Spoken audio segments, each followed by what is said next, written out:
Hello there, everyone. Welcome back to Press for Truth TV. Thanks so much for joining us again today. We have a great show lined up for you today.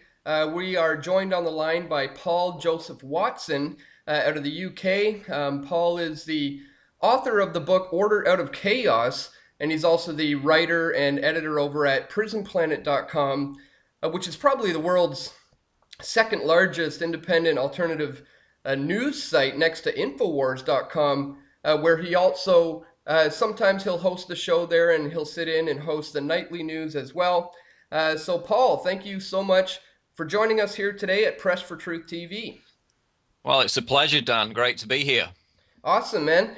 Well, I've been reading your articles for years now, and I'm always very impressed. Your research is so great, and your articles are very thorough. And I was curious to get your story a little bit about, what was your moment of awakening, as we call it, or what made you want to get involved in this fight against the New World Order in the first place?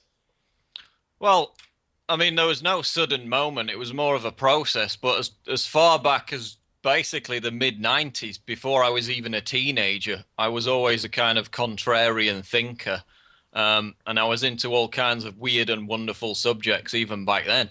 I actually became aware of the New World Order, as we call it, and related issues before I even knew who people like, David Icke or Alex Jones or anyone was. And obviously those were the people back in the mid 90s who first started doing this on a media platform. And I guess one of the turning points was it was a show on Channel 4 in Britain called Secret Rulers of the World. It was I believe it was in April 2001. And basically, this was a hit piece. It was a series of documentaries, which formed basically a hit piece against people like David Icke and Alex Jones. And that was my first encounter with Alex Jones. So I thought, even though, they were attacking him as a kook, that this guy sounds interesting. I'm going to look into what he's got to say. So I actually, went onto infowars.com, got interested in Alex's information, and within 18 months, I was actually working for him. It was in October 2002 that Alex called me up and said, "Do you want to start work on prisonplanet.com?" And then soon afterwards, he was publishing my book. So basically, that's how I got started. And now we're, nearly 10 years down the line, and we're going stronger than ever. Yeah, that's amazing. You've been going strong with Alex for years now, and not only writing articles for him all the time, but you've even gone on the road and done some of your journalism on the grounds, like covering Bilderberg last year in Switzerland. What was that like? Well, it was exciting because, I mean, that was the first time I met Aaron Dykes for a start. After both of us working with Infowars, Aaron for years, obviously me, as I just said, for 10 years. And it was just really good to get contact with the activists on the front line. A lot of times, obviously, you sat behind a computer screen and you don't get that immediate access to where you're interacting with people and seeing the info war on the front line. So, I mean, all of the people I met there were really great, and it was a great experience. I would say it was a gentle introduction because people have gone to previous Bilderberg conferences in places like Greece and Spain, where the police response is a lot more hostile than it was in Switzerland. But as far as going there, getting the stories out, chasing Bilderbergers around around the Swiss Alps, it was a hell of a lot of fun and very rewarding in the process. Yeah, I hear you. I enjoy getting out on the grounds as well and doing that sort of work as well. It's very gratifying to confront these globalists where they're meeting.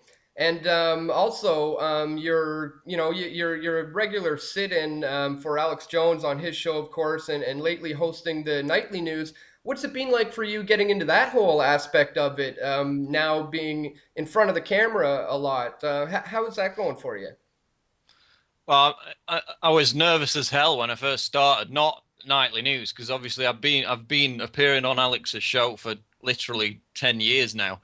The first time I appeared on his show, I was nervous as hell, but now it's kind of like second nature. My main focus is just on getting the information out at a level where people will clearly understand it. So it's more about delivery than actually being nervous or anything. But the very fact that we've now got this nightly news show, which is now actually being broadcast on cable television in the UK on Sunday nights, is amazing because when I visited Alex in Austin in 2005, bearing in mind this was a little over 6 years ago, there were literally a handful of employees. It was like one guy running infowars.com, one lady running the sales, one camera guy, me, my brother, and Alex Jones, and that was basically it. And now Alex has literally got 2 dozen or more employees working for him at infowars.com, and that's not very big for a media outlet, but it just shows in the space of 6 years how much it's grown, thanks to all the people that support us, the readership, the listenership on a regular basis. So that's what's exciting about it for me to be involved, because we're now at a stage where infowars.com gets more readers than msnbc.com. I mean, we're completely trouncing half of the mainstream media and, getting banner headlines on the Drudge Report, which if you told me that was going to happen when I started 10 years ago, I would have thought you were insane. But now we're reaching so far out, winning the info war as Hillary Clinton decries the fact that the establishment is losing it. And just that acceleration in progress in the space of 6 years is what's exciting to me. Yeah, no doubt, man. You guys have been doing such tremendous work and raising so much awareness all over the world. It's really been incredible and inspiring to me and many others. So I don't want to keep you long. I know you're very busy. So I was just in closing, I wanted to get maybe if you had a little bit of advice, if you were to give some advice to, say, some young, aspiring kind of info warriors out there who would like to someday be as effective as you are at raising awareness about these issues, what might you say to them? Well, weirdly, I'd probably say don't do what we do because we try and cater for every issue going. And, we're more of a media organization. We've grown to the point where we can do that. But as an individual, there's just too much. You can't do it all. So I would advise people to focus on a handful or even one issue, because if you look at the people that have actually done that, that have doggedly, in a laser-like fashion, focused on one issue, it could be, getting your local council authority to remove the fluoride from the water. It could be related to genetically modified foods.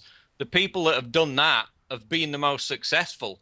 I mean, look at Monsanto in the UK. They're basically closing down all their GM farms in the UK because, quote, of intense opposition from activists. So that's one example where people are focused on that one issue, specifically Monsanto, and they've had great success. So, I mean, rather than being bombarded by everything on a daily basis, if you as a new activist, because the media landscape, the alternative media landscape now is so plentiful. When I started 10 years ago, it was completely barren. There were a handful of websites that were doing what we do now. Now there's literally thousands of them, but it's an opportunity for people, rather than to bother themselves with all the different information from every angle. Just pick one issue that you're interested in and that you can get involved in with other people, and that is likely to bring you the most success in terms of affecting real change.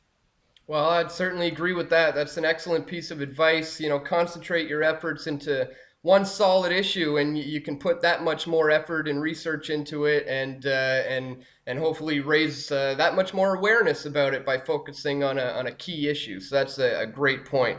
And so on that note, we'll call it at that for today. I want to thank you so much for joining us today. It's been a pleasure to have you on, and of course, I'd look forward to having you on again sometime in the future. Take care, man.